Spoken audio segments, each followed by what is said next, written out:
Hey guys, and welcome back!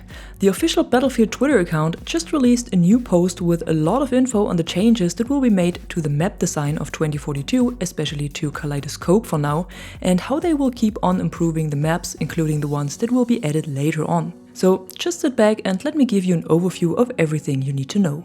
A few weeks ago, the developers already said that the map design has high priority and that there are a lot of areas on all maps that need improvement. Now they are putting their words into action and give us a first look at what they are working on. In general, they identified 5 main topics that need to be addressed. These are traversal, intensity, line of sight, paths, and cover. Traversal is one of the core issues, especially the time it takes to travel between flags or from the base to a flag. So their goal is to move at least the base closer to the nearest flags and even move other flags on the map if possible, to provide a more fluent gameplay experience without being a walking simulator. The next point, intensity, is focused on the combat in general, because especially in 128-player breakthrough matches, fighting for an objective can be very chaotic. To reduce this chaos, DICE is looking into either reducing the overall player count of the mode or reducing the number of vehicles that can be on the map at the same time. They also recognized that the 64-player version of Breakthrough is played more than the 128-player version, as it seems to provide the best experience at the moment. Another one of the core points is line of sight, and I think that everyone agrees when I say this is actually the most annoying thing right now.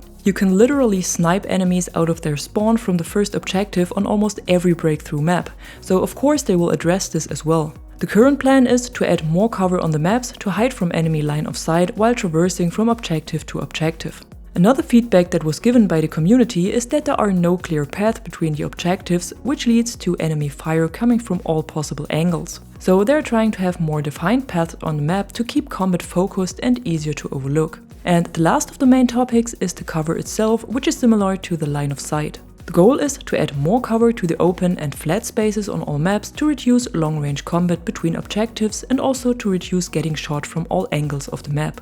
The first map that will be revised is Kaleidoscope, as this is the one that needs the most changes and improvements. Here, DICE also added some prototype layouts so we can get an idea of what they are planning. For Breakthrough Large, for example, the objectives in the first sector are too far away from the attacker's spawn and the area in between is too open and without any significant cover.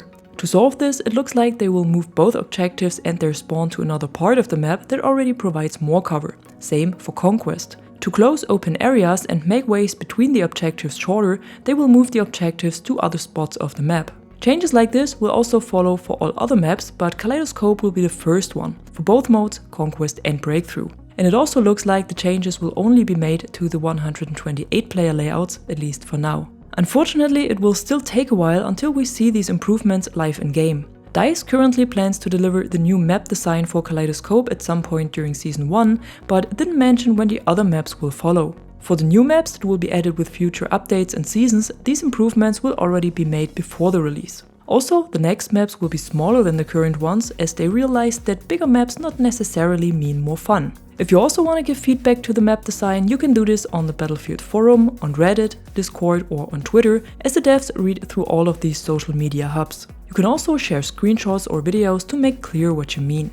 So it seems like Battlefield 2042 is slowly getting on the right track, and in a few months it will probably be the game it should have been at release. I still have high hopes for the future of the title and the franchise, even though I also recognize the decline in players and viewers, of course. I just hope they will keep up the commitment and not drop the game halfway like they did with Battlefield 5. And that's it for today. What do you think about the planned changes to the map so far, and what would you like to change if you could? Tell me in the comments below and let us talk about it. And if you haven't done yet, don't forget to drop a like and subscribe to the channel to stay tuned for more content like this. Until then, thanks for watching. I'm the Catwoman, and you are awesome.